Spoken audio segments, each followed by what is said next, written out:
We're breaking right now. Dozens of people at an apartment complex in Montgomery County are being evicted. Our Lionel Donovan is in Silver Spring with a look at what exactly is going on. Lionel?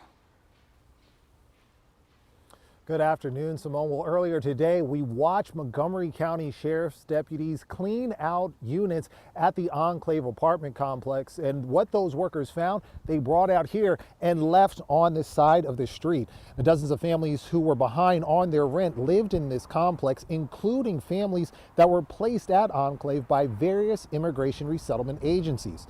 The families were then charged above market rent rates, and after a few months, their rental assistance dried up. Montgomery County Councilmember Kristin Mink came by the Enclave Apartment building to help deal with the fallout from today's evictions. Mink says the county has spent months working with state officials and resettlement agencies to keep refugee families housed and fend off eviction.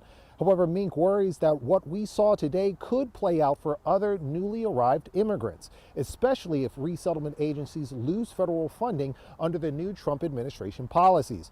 President Donald Trump's January order to stop the State Department's federal funding to these agencies has abruptly cut off a key resource in that effort, with no plan to make up the gap. Mink says one of the relief agencies working has had to cut their workforce down to a single case manager. Now, according to the Refugee Processing Center, 1,000 refugees have already arrived in Maryland, and more than a third of them have earned SIV visas by helping the U.S. military in their home countries. We owe them something. We have brought them here with promises, and that is a pool of funding that the Trump administration has just pulled away and is creating situations like this where we are not able to pay rent for people who are supposed to have those funds guaranteed.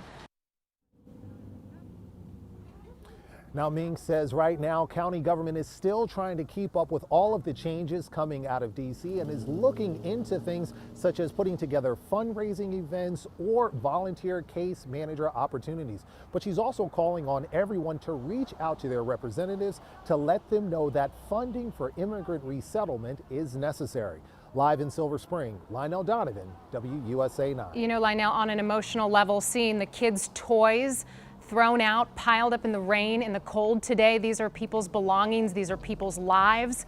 Hard to see that. We appreciate your reporting on this. Thank you.